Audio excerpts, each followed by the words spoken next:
E aí, galera, vocês estão no Agile Geeks. Aqui falaremos muito sobre temas de agilidade relevantes e, por que não, games. É isso aí, galera. Você está aqui no nosso primeiro episódio piloto. Iremos abordar aqui o tema Lean Thinking. E antes de mais nada, não se esqueça de se inscrever e bora pro play. É isso aí, pessoal, bora!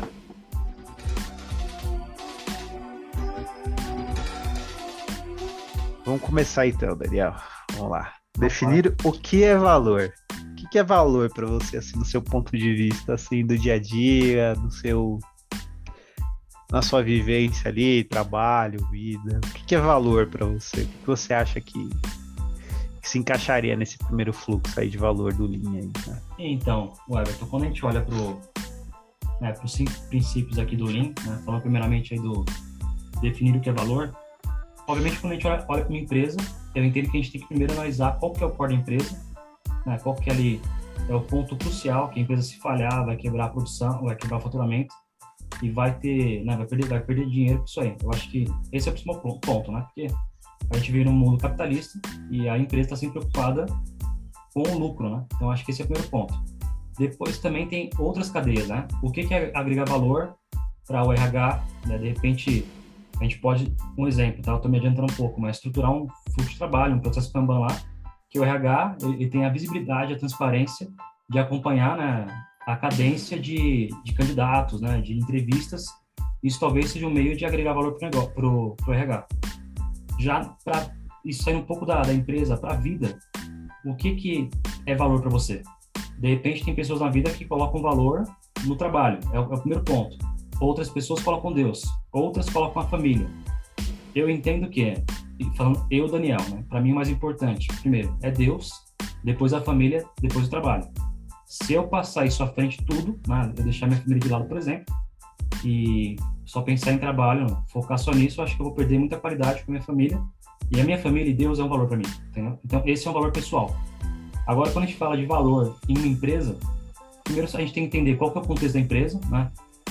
Qual que é o nicho de mercado da empresa, e começar a entender quais são os valores para você perseguir e começar a eliminar, primeiro, os desperdícios, né?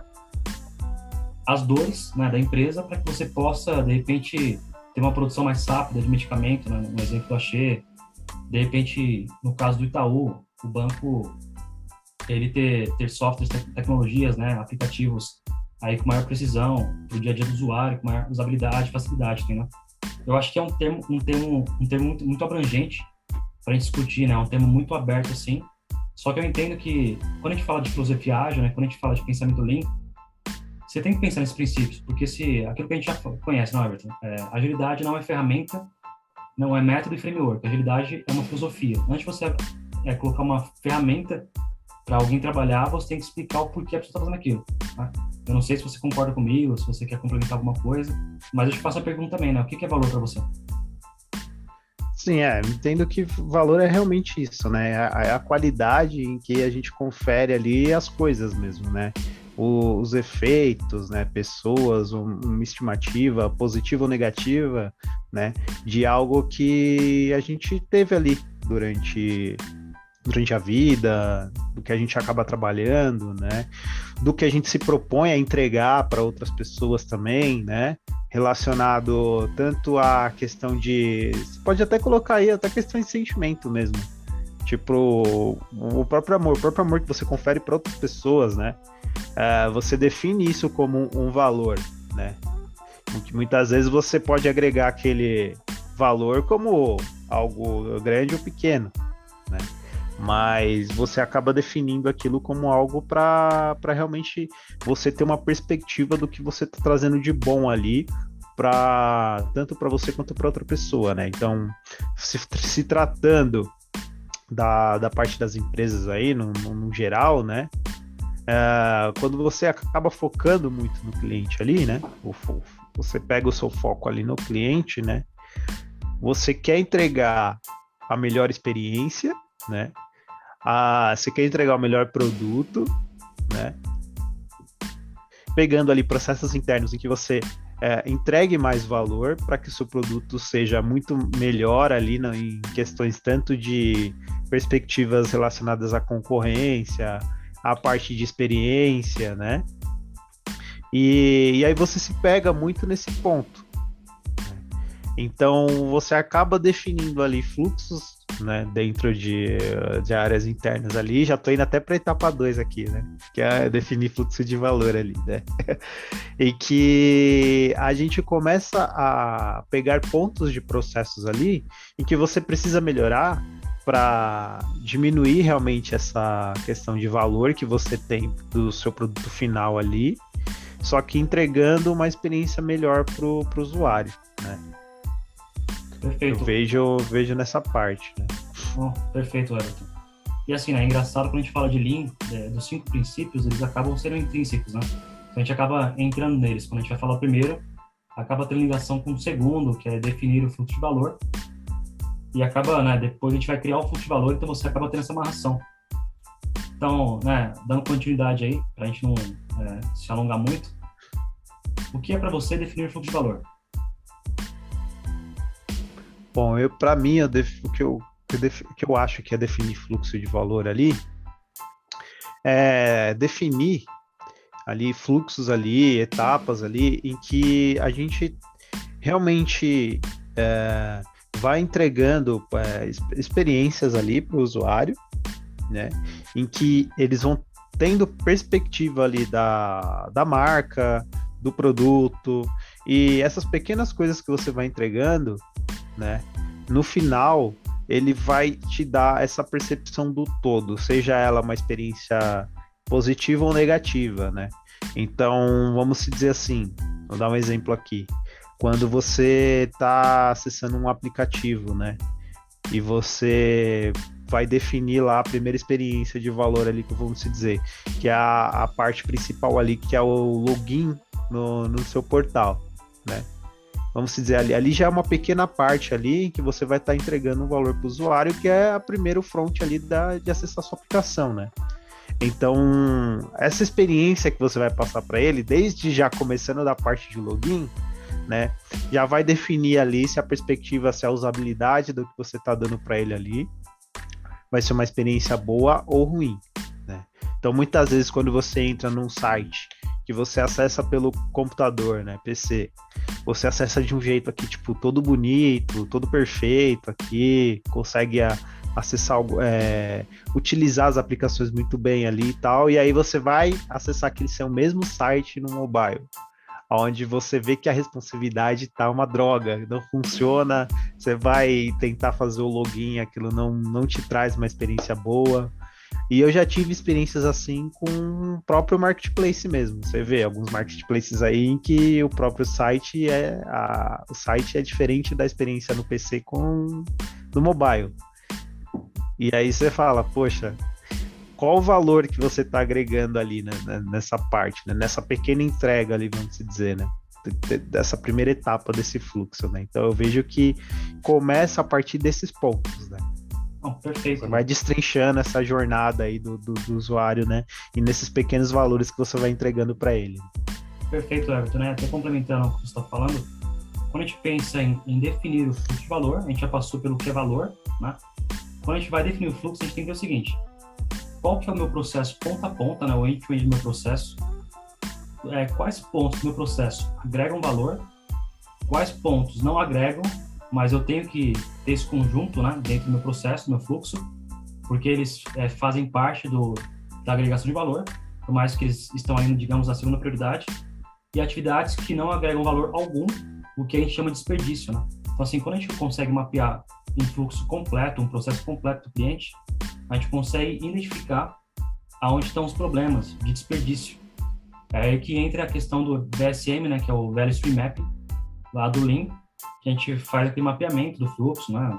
Você pode pensar no Visage aí, pode pensar em alguma ferramenta de desenho de fluxo, e aí você vai entender com o cliente aonde está o gargalo, aonde está o impacto, o que a gente pode eliminar que, cara, isso aqui não faz sentido para você. Eu acho que é interessante, por isso que quando a gente pensa em muito na questão de fluxo, de definir fluxo de valor, primeira coisa, a gente até pode criar mais de um fluxo, mas você tem que tentar deixar o fluxo mais enxuto para que quando você primeiro você define o fluxo, mas quando a gente for entrar no nível 3, que a gente vai criar esse fluxo, ele já vai estar enxugado para que seja um fluxo mais conciso, né, mais consistente ali, e com menos etapas, digamos assim, de desperdício para que o cliente tenha essa agregação de valor, né, com mais precisão de tempo. Concordo. Até complementando, Perfeito. esse enxugar o fluxo aí, até pegando o paradigma mesmo que todo mundo acha assim, tipo, putz, preciso enxugar meu fluxo aqui de processo, e já parte com aquele pensamento de tipo, preciso aplicar uma tecnologia para encerrar isso, para enxugar esse fluxo. Preciso colocar um software novo aqui para poder enxugar o meu fluxo. Mas muitas vezes isso não resolve, né? O ponto focal mesmo é você pensar no processo, que muitas vezes você alterando uma etapa ali, mesmo que manual, né? Sem adicionar tecnologia nenhuma, software nenhum ali, você já consegue ter algum benefício, né? Então, é você mesmo ter a visão assim, mas não se prender à tecnologia, mas se focar na jornada, né? No processo end-to-end mesmo. E é interessante que você falou, Everton, porque a gente pensa, né, no fluxo do processo, o que você falou foi perfeito, porque às vezes a gente tem uma tecnologia de última ponta, só que o processo da empresa em si é um processo lento.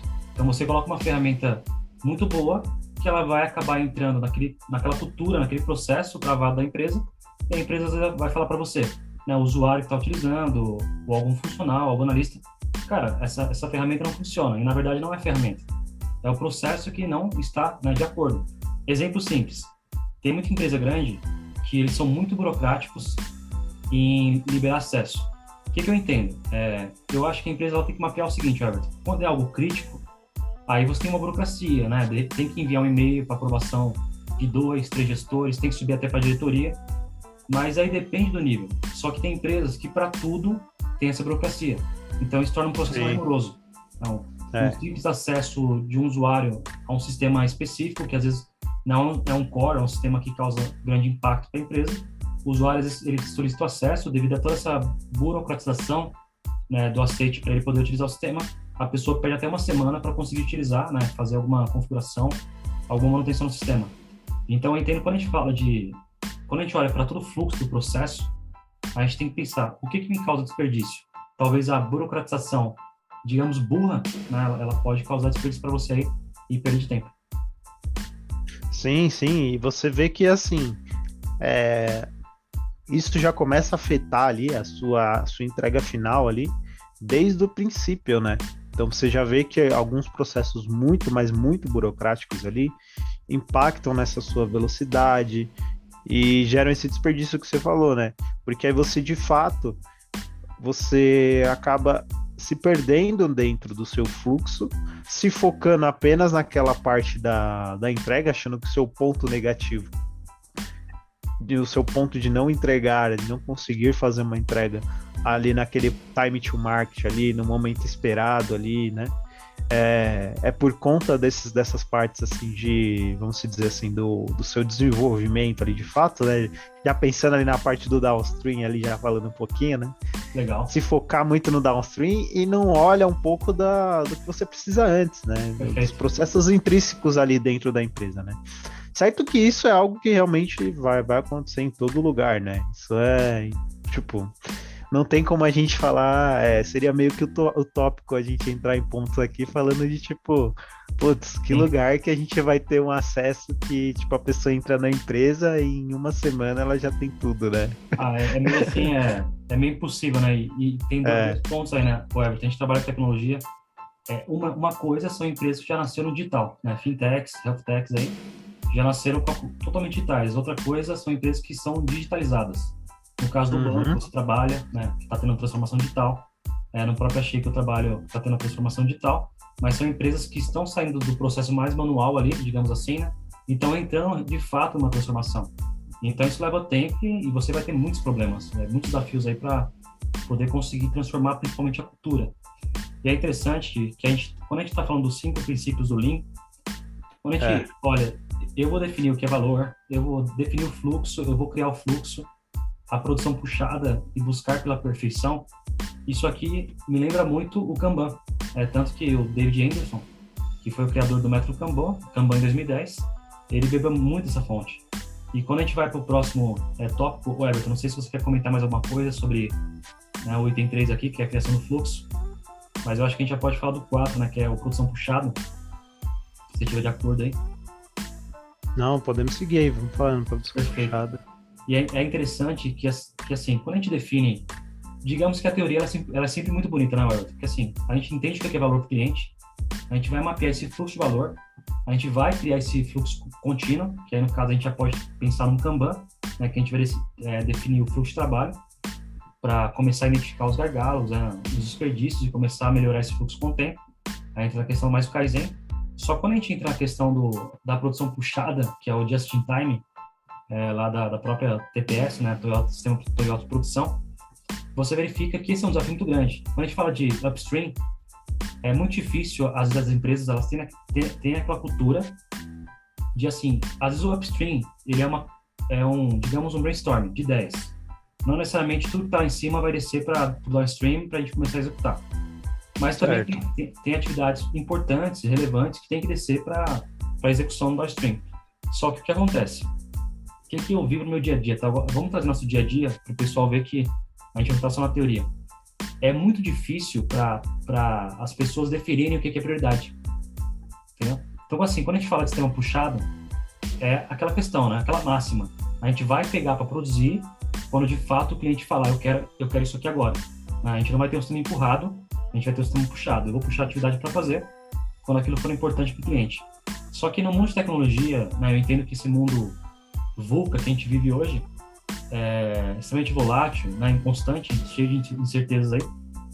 A gente fica repriorizando as coisas muitas vezes seguidas. E aquilo acaba perdendo foco. Então, esse hoje é meu desafio.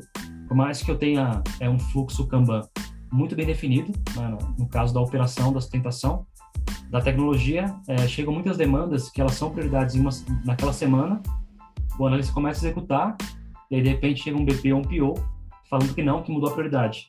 Então você tem que saber renegociar, conversar bastante sobre esses pontos, porque a gente entra naquele princípio do Kanban, que é pare de começar e comece a terminar. Então a gente nunca consegue terminar nada, entendeu? Sim.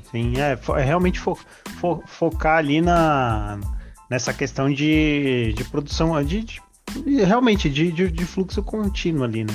Tanto pegando a produção puxada, quanto de fato nas tarefas que você está desenvolvendo, né? E realmente essa questão de prioridade hoje em dia, eu vejo que é algo que eu encaro com grande dificuldade também, né? Porque hoje, né, tanto para o mercado quanto você cliente, as questões elas acabam mudando muito rápido, né? Ainda mais por conta da concorrência, né? A gente vê muita coisa acontecendo ao mesmo tempo, né? Tanto a gente vê muitos cenários aí, tipo, por exemplo, um produto novo que você lança hoje, daqui a um tempo já está obsoleto, né? Ou alguma coisa que você acaba vendo numa rede social, que hoje em dia está sendo bastante utilizada aí, tanto para não só questões de você falar bem, mas falar mal também da marca, você expor uma experiência, né? E isso acaba trazendo essas questões, né? Do tipo, tem empresas hoje que focam um pouco nesse ponto que você falou, né? De tipo, empurram mais o produto e não deixam o cliente realmente falar o que ele precisa, né? Porque de fato é o ponto, né? De fazer essa análise, cara. Perfeito. Quando eu for priorizar uma feature, uma nova aplicação ali, por que eu não faço muito mais, trago, né, essa linha de deixar o cliente decidir o que eu vou entregar para ele, né? Trazer a visão do tipo, falar assim, nossa, a gente tá aqui com uma nova funcionalidade aqui, né? Mas a gente tinha essa aqui antes, né? Vamos fazer um teste AB ali, né? Trazer aquelas experiências que o pessoal fala, né? Vamos trazer um usuário para fazer um product discovery, né? Trazer ali coisas ali para que você deixe o cliente mais no centro, que é o de fato é o que realmente tem que acontecer. O que interessa, né? É o cliente no final que interessa. Cultura data-driven, né? Total. E é engraçado então, quando a gente fala, desculpa te cortar, mas quando a gente fala dessa questão de de definição de prioridade, daquilo que o cliente entende que é importante no momento, né? Qualquer mudança que seja necessária. A gente entra muito no conceito da agilidade, que a gente não vai entrar nesse tema aqui hoje, senão a gente vai ficar falando muito tempo aí. Mas a questão da adaptação, né? Eu acho que isso, por mais que as pessoas saibam dessa questão da agilidade, da adaptação, eu acho que no dia a dia é muito difícil entender esse termo, aceitar que pode mudar, né? De fato, né? Porque muitas vezes você vê ali que a gente começa a trabalhar numa coisa ali, né? Que é aquela questão de validação de hipótese, né? No primeiro momento, a gente começa a estressar ali, tem aqueles pontos em que você começa a evoluir com aquela sua ideia, validar alguns pontos, e aí até você começar a partir para o desenvolvimento, né? Você percebe que ali nessas etapas assim, chega um momento que muitas vezes aquela sua ideia ali não vai fazer mais sentido. E aí você vai precisar mudar realmente, né? Você precisa trocar ali, virar a chave, né? E começar a partir para uma nova perspectiva. E muitas vezes aquele desapego, né? Acaba atrapalhando, né? Porque você tá vendo que aquela coisa não foi legal, não tá dando resultado, só que você continua insistindo no erro. E muitas vezes isso que acaba também até frustrando ali alguns pensamentos e até trazendo ideias negativas, né? Eu vou te trazer um exemplo aqui de um ponto aqui, até voltando ali para essa ideia do que o cliente pede e não do que a empresa quer empurrar para ele, né? Recentemente eu comprei uma mesa na Mobile, né? Numa cor do tampo X lá, chumbo, e me entregaram o tampo branco. Aí eu falei, poxa, caceta, vou ter que ligar lá, trocar, fazer todo o processo de troca do item, né?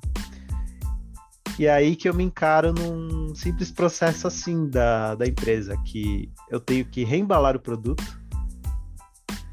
tenho que esperar eles fazerem a coleta, entregar o tampo de volta para a loja, para depois eles me gerarem um pedido novo, para assim eu receber o tampo correto. Aí você pensa, por que eles não fazem o contrário? Entregam o tampo correto e pegam o tampo errado, tipo, do cliente, né? Você vai ter que esperar todo um tempo ali, sei lá, já tô estimando aí que eu vou esperar de 20 a 30 dias, né? Mas aí eu perguntei pra atendente, poxa, mas eu vou ficar sem minha mesa aqui no apartamento, né? Até eu receber esse produto. Ela falou simplesmente assim, mas não posso fazer nada, porque é o processo da empresa. Aí você pensa, por que sabe, isso não muda, né? Você tem que ser... engraçado, né? Web, tem aquela questão people-centric, né? Porque eles estão focados. É o processo da empresa, mas esse processo é o melhor processo para atender seu cliente. Há quantos anos vocês trabalham com esse processo? Uhum. É engraçado, né? Engraçado demais. Aí você pensa, vou ficar todo esse tempo sem o item, que eu já havia pago, já havia esperado os 20 e poucos dias ali para entrega do item. Vou ficar mais não sei quantos dias para esperar o item novo. Então, sabe, é essa visão mesmo, é você olhar e ver que tem coisas ali que você precisa realmente mudar, né? Não precisa ser na linha de, vou customizar ali para cada cliente, mas pensar numa ideia, né? Pensar num processo em que seja flexível, no sentido de você conseguir atender trazer essa melhor experiência para o seu cliente. Porque, por exemplo, eu não vou comprar mais nada na Mobile. Isso que eu ia te falar. Já começa por aí, O que isso resultou? Resultou na insatisfação do cliente. Realmente você não retorna mais, né, para fazer qualquer tipo de compra lá na loja. Exatamente. E eu entendo que essa é uma grande falha das empresas. E você está dando um ótimo exemplo aí da Mobile. Mas eles deveriam trabalhar, principalmente as empresas hoje, trabalhar com a ansiedade do cliente. Quando a gente compra qualquer objeto online que seja, ou a gente vai numa loja, fecha o acordo e aguarda, né, um tempo para chegar na sua casa, eles estão trabalhando com a nossa ansiedade, a nossa expectativa de entrega. Então, assim, como que você recebe uma coisa que não atendeu a sua expectativa, estava com uma cor diferente, de repente tem que fazer toda essa engenharia reversa, né, para poder ter, né, uma nova tampa, aí, se não me engano, foi o que você falou, né? Uhum. Sendo que eles poderiam simplesmente ir na sua casa, pegar né, coletar o que não estava correto, e entregar o certo. Olha, né, o rolê que a empresa dá para você ter alguma coisa, em vez de fazer o mais fácil, né? Exato, já Bem fazia os dois interessante. já, né? Tipo, vou entregar o certo e já pego o errado, sabe? Não É isso mesmo. precisava, tipo, poxa, vou pegar o errado, vou esperar mais 15, 20 dias para te entregar um novo, e aí se vier errado de novo. Sabe o que é E eu vou engraçado? ficar, E sabe o que é engraçado, Everton? Quando você fala dessa questão aí de, né, da forma que a gente é tratado, aí eu não vou é, discorrer muito não, mas para pensar em URAs, né?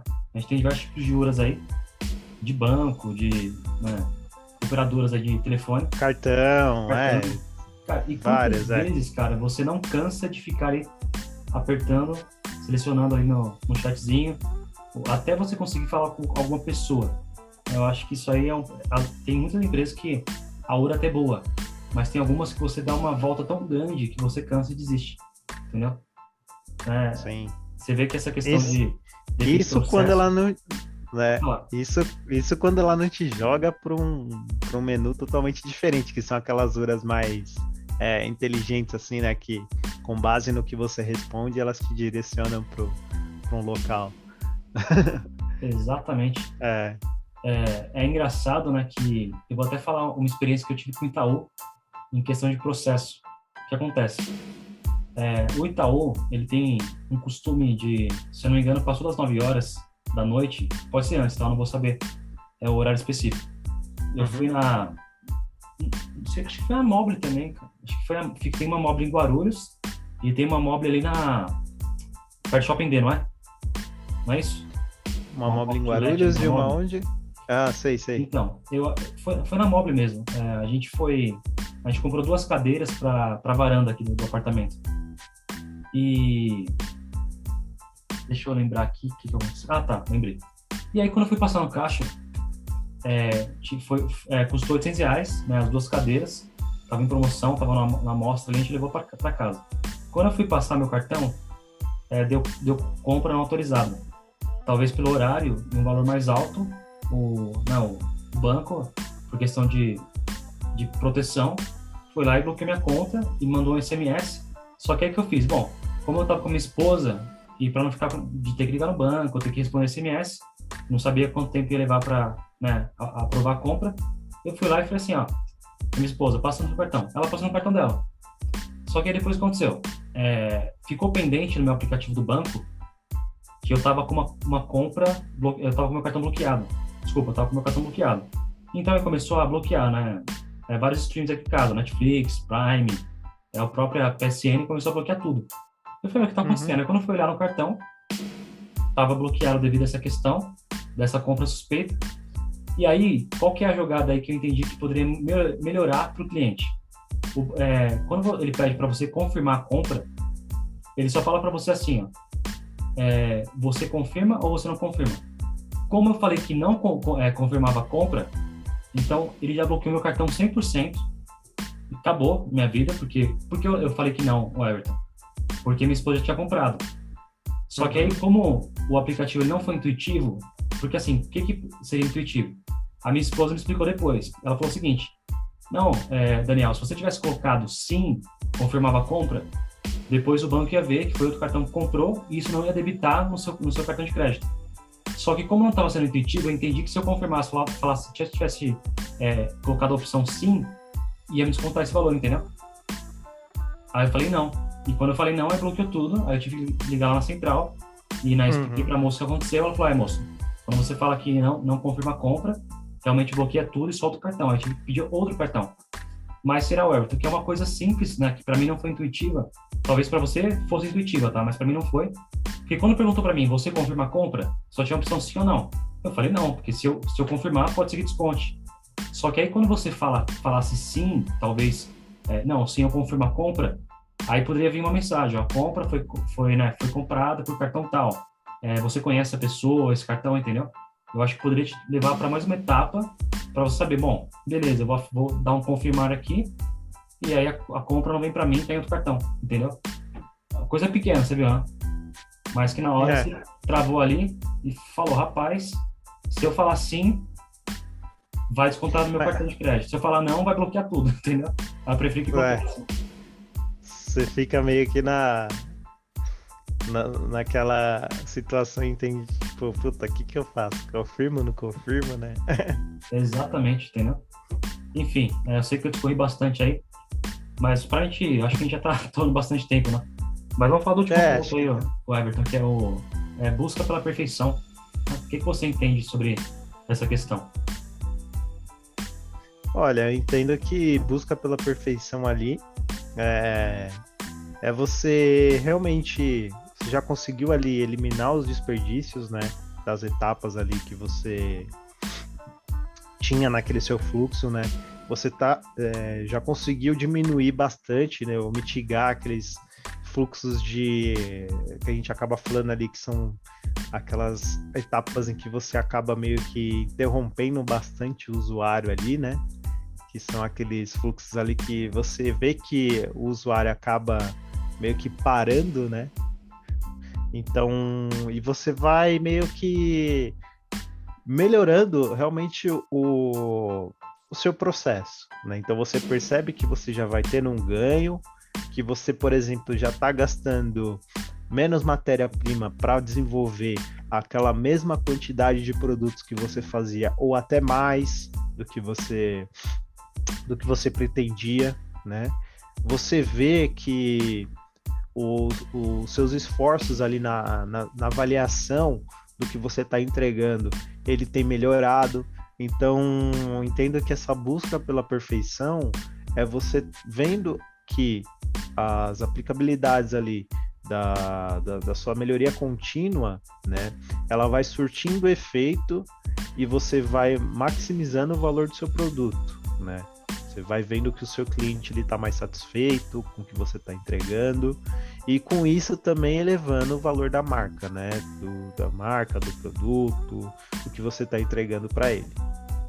Perfeito, o Everton, né? Quando a gente pensa na questão da busca pela perfeição, é um conceito muito abrangente, né? Porque quando você pensa individualmente, você como pessoa, o que seria buscar pela perfeição? Primeiro, a perfeição a gente nunca vai atingir, né? Somos seres humanos e somos falhos, mas tem aquele conceito lifelong learning, acho que você já ouviu falar, né? Que é sobre educação contínua, aprendizado contínuo. Eu entendo que a nossa vida, todo dia a gente está aprendendo algo novo. O interessante da nossa área de tecnologia, apesar dos pesares, não é uma área monótona. A gente está sempre aprendendo alguma coisa nova. E quando a gente fala de fluxo, né, eu entendo que para a gente buscar essa perfeição dentro do fluxo, a gente tem que ser inquieto e inconformado. A gente tem que estar sempre procurando oportunidade de melhoria, né, tanto no fluxo, como no time, como, enfim, nas tribos, squads, nas áreas. Eu entendo que é viver inconformado, né? Sempre buscando oportunidades de melhorar aquilo que já existe na Everton. Acho que é assim que a gente consegue, entre aspas, chegar na perfeição. E é bem bacana essa visão, que quando você reflete, você verifica que esses 5 princípios do Lean, que no final forma a questão, né? Esses 5 princípios são para o quê? Para maximizar o valor ao cliente e minimizar os desperdícios. Então, a gente até fala do PDCA, né? Que é Plan, Do, Check e Act. É contínuo, você planeja, você executa, você checa e você age. Sempre. Você fica nesse ciclo, iterações, né? Se a gente for falar de sprint, sempre buscando melhorar, é como se fosse um ciclo viciante, né? Um ciclo, ali um loop infinito, né? De busca pela melhoria contínua.